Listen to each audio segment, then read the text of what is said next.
Sure. Obviously, one heck of a game for anybody that was there in the stadium. One great college football game. Obviously, it hurts for anyone that's in our locker room. They work really hard to give themselves a chance to have an opportunity to win there at the end. Really love the fight, the effort that this team continues to show. They show resiliency in this game, down 2 times, 10 or more points, and they battle back. And to me, when people leave here, they look and they see that this team has and will play hard.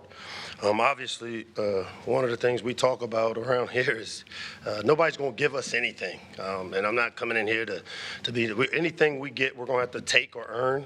And that's one of the things that, again, a week ago, we didn't make enough plays. This time we get it till there were zeros on the clock, and we're competing, scratching, scraping, and fighting to find a way to win. And I think with that type of effort, you'll see the results of it. Obviously, didn't do it today. Credit Nebraska for Matt and his team.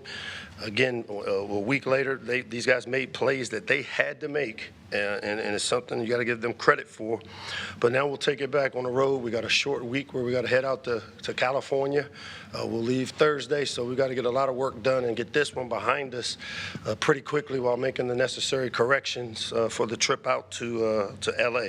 And so we'll turn the page quickly. We'll get back on the horse. We'll continue to coach the crap out of this team, and I feel really good about this team. I know you guys are going to write what you got to write, but nobody can watch what we've did today and feel like it's the same old Maryland, because I don't see that, and I'll continue to tell you those things. So with that, I'll open it up for whatever questions you have.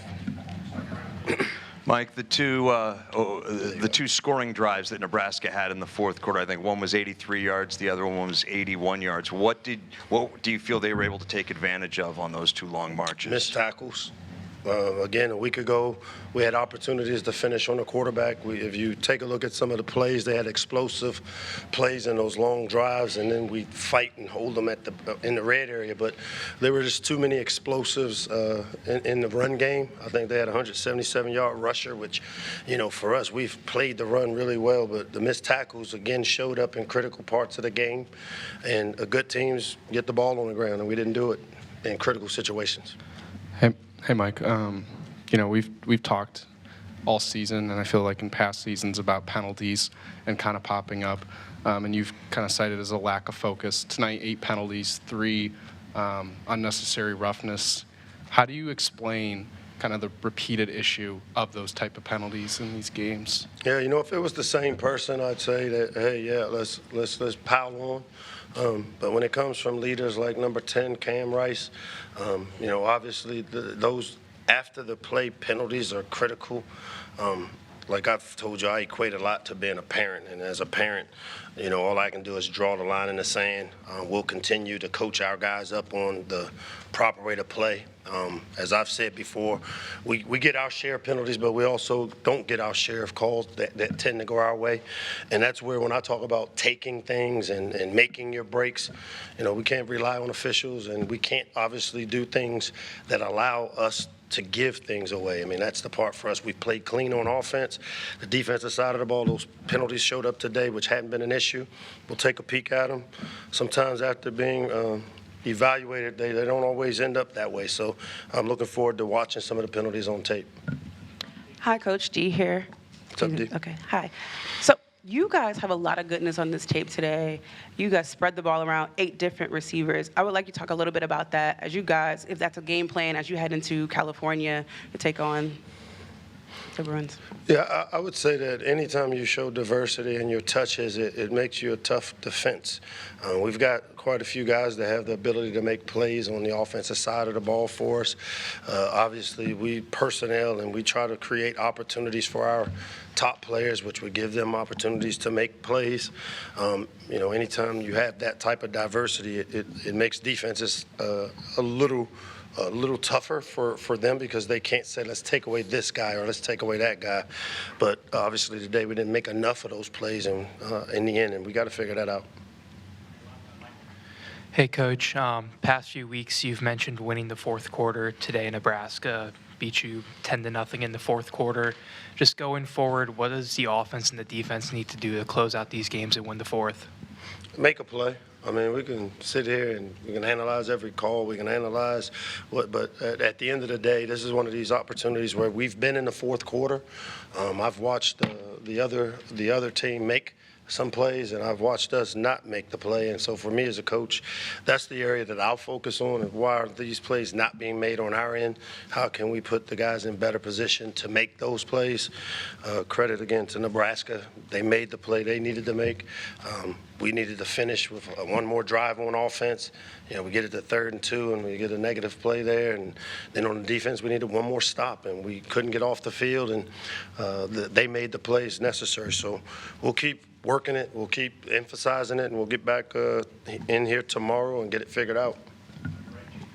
And Mike, just for a defense that's been stout this year, you alluded to it, missed tackles, penalties, kind of what was it about today that they weren't able to get it done? It's always tough to comment on when you miss tackles, what happened, until you actually see it. We have the luxury of those iPads. Usually when we miss tackles in space, it's overrunning the football, over pursuing, long stride, short stride, in the open field, pursuit to the ball. Today they had a couple screens that spit out, and we did not get the ball on the ground. And typically when we don't tackle well, it's a byproduct of the fundamentals of tackling. And so we'll get to take a look at it and make sure we continue to work to do a better job of finishing. Hey, Mike. 130 yards rushing today. It seemed, and Malik getting in on the action too, it seemed the strategy, a lot more heavier packages, tight ends in there, running outside the C-gap, outside the tackles. Was that part of the initiative to try to get that stimulated and going like it did today? Yeah, but still not enough. I mean, obviously, if you do the research and as we game plan, Nebraska is a team that hadn't given up a lot of passing yards. I think we probably threw for the most passing yards based on game situations. But we needed to get the run game going. We're still not getting enough explosives out of the run game. If you really want to look at this game, it comes down to explosive plays and turnover battle. We have not made enough explosive plays the last 2 weeks. And, when you have players like we do that have the ability to make them, we've got to figure out and make sure we're putting them in the best possible position to have the outcome that we want. But it comes down to not enough explosives on offense the last 2 weeks. And then obviously on defense, limiting those explosives that we gave up today. Hey, Coach. Can you just talk a little bit about Dontay Joyner? Didn't have the best game last week, but today comes out and has a pick six. What can you talk about his ability to bounce back? Yeah, again, he's one of those guys that, a week ago he's penalized and not feeling real good. I love the way that the kid responded. Obviously, the maturity level of being able to bounce back after, not having a great day at the office a week ago. I'm glad to see that. We saw a lot of guys maybe take some steps forward in terms of the resiliency of bouncing back.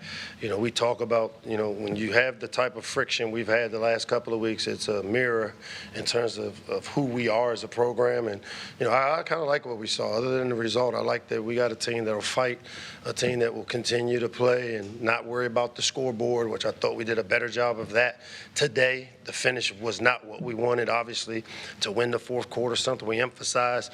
Had chances, didn't take advantage of those opportunities. Mike, back to the penalties and the fact that they continue to pop up year over year. Is that just a matter of your messaging to these players, especially these older players, not getting through to them? And if so, why is that, you think?